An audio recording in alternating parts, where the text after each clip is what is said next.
English podcast for you. Hello, welcome back. I am so glad you found your way here today to English Podcast for You. I'm Clara, and I'm sitting here in our quiet little studio. The lights are low, I have a warm cup of tea in my hands, and I'm feeling very peaceful. And I'm Evan. Hello, everyone. I don't have tea. I have a very large coffee because I'm still trying to wake up even though it's the afternoon. But I'm here. I'm relaxed. And I'm really happy you've joined us.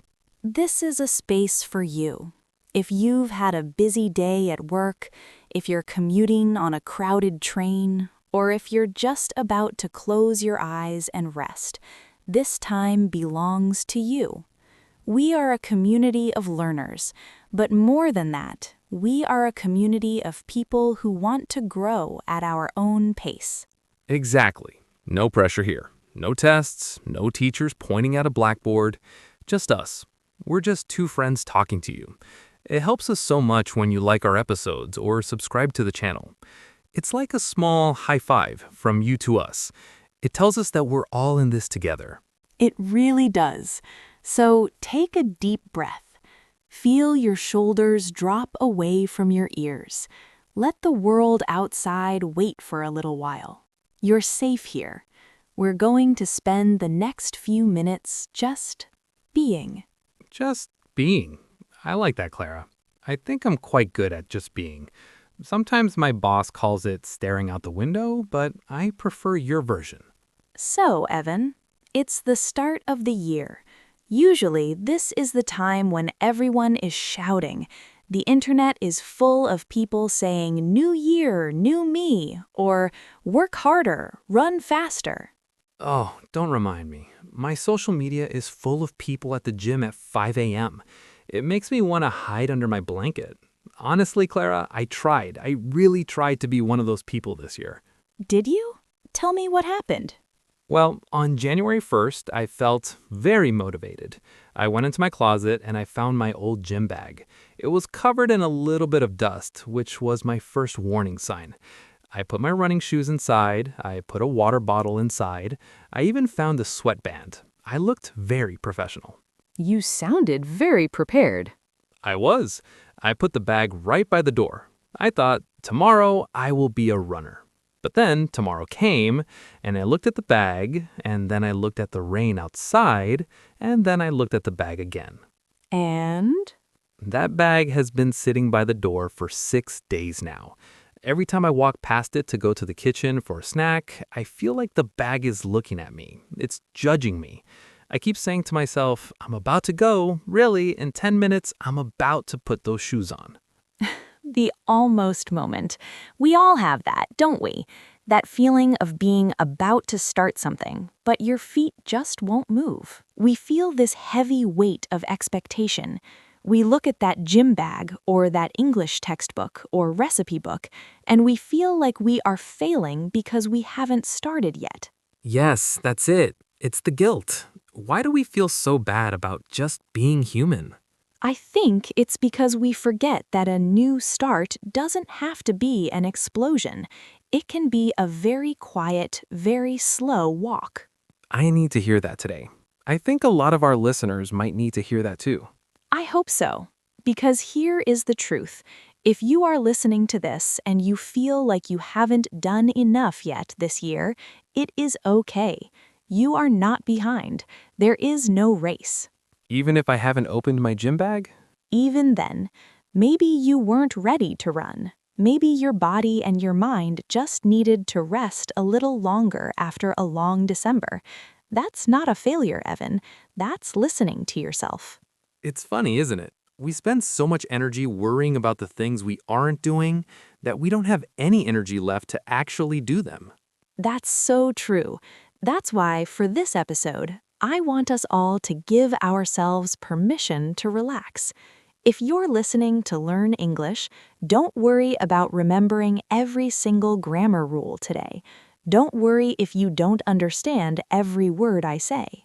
Yeah, just let the sounds of the words wash over you, like sitting by a river. You don't try to catch every drop of water in the river, right? You just enjoy the sound of it flowing past. What a beautiful image. Let's do that. For the rest of this conversation, let's agree, we are not trying to fix ourselves. We are just exploring some ideas. We are looking at our goals with curiosity, not with judgment. I can do that. I'm putting my imaginary guilt in a box and putting it under the bed. Good. Leave it there. You don't need it. We're going to talk about how to move forward, but we're going to do it in a way that feels like a warm hug, not a cold shower. I much prefer warm hugs. Cold showers are for those 5 a.m. gym people. Exactly. So, listeners, if you're ready, let's just take one more breath together. In and out. Now, let's look at how we talk about these feelings in English, slowly and gently. Now that we've taken that breath and we've let go of the shoulds and the musts, I want us to look at the language we use for our futures. Words are like tools, Evan. If you use a heavy hammer for a tiny nail, you might break something. And I think sometimes the words we use for our goals are too heavy. I know what you mean. Words like resolution or contract, they feel so permanent. Like I'm signing a legal document with my soul. If I break it, I feel like a criminal. So, Evan, let's get into our topic for today. We are going to talk about plans for the new year. Oh, I like that. Plans feels much better. When I think about plans, I think about a list of things I want to do, not things I must do. Exactly. A plan is just a direction. It's like looking at a map before you leave your house. You aren't in a hurry, you're just looking at where you want to go. And that's what we're doing today. We're just looking at our map for this year. Yes, and here's the big question I want to ask you. What is one thing you really want to do this year, even if it's very small? Just one thing? That feels much easier. Usually I try to think of 20 things and then I get a headache. No, let's just focus on how we talk about those plans. We are going to explore how to use English to share our ideas for the future. We want to find a way to talk about our plans that feels positive and relaxed. I'm ready for that, Clara. I want to talk about my future without feeling stressed. Then let's start. We'll look at 5 simple words and phrases that will help you tell people what you're thinking about doing. Let's look at how we can talk about these plans. The first word is a very helpful one. Intend. When you intend to do something, it means you have a plan in your mind. It is stronger than a wish, but it's still very calm. So if I say I intend to learn 5 new words every week, it means that is my purpose. Exactly, you are stating your plan clearly. But sometimes we aren't 100% sure yet. That's when we use the word consider. To consider something means you are thinking about it, but you haven't decided. Oh, I use this one a lot. I am considering joining a gym. I am considering buying a new bike. I haven't spent any money yet. I'm just thinking. That is the perfect way to use it. It's a very relaxed word. But what about when you are very close to starting? For that, we use the phrase be about to. Like when I have my hand on the door handle, I am about to leave the house. Yes, or I am about to start my English homework. It means you will do it in 1 minute. It's very close. Now, the next one is the hardest part for many people. Stick to a plan. I know this one. To stick to a plan means you don't stop. You keep doing it every day, like glue. That's right. If you want to get fit, you have to stick to your plan, even when you feel a bit lazy. And to make that easier, it helps to plan ahead. Plan ahead. That means thinking about the future before it happens, right? Yes. For example, if you want to eat healthy food tomorrow, you plan ahead by buying vegetables today. You prepare things so the future is easier. I see. So I consider an idea, I intend to do it, I plan ahead so it's easy, I'm about to start, and then I try my best to stick to it. You got it, Evan. Those 5 phrases are all you need to talk about almost any plan for the new year. All these words about planning remind me of something that happened in my apartment last week. I have this old wooden chair in my kitchen. It is very wobbly. Every time I sit on it, I think I am going to fall on the floor. Oh no, that sounds dangerous, Evan. Did you fix it? Well, I tried. I considered calling a professional to fix it, but then I thought, no, I can do this myself. I intended to fix it on Saturday morning. I felt very motivated. So, did you plan ahead? I did. I went to the shop on Friday, I bought some glue and the new screwdriver. I put them on the table so I was ready for the morning. On Saturday, I had my coffee and I was about to start.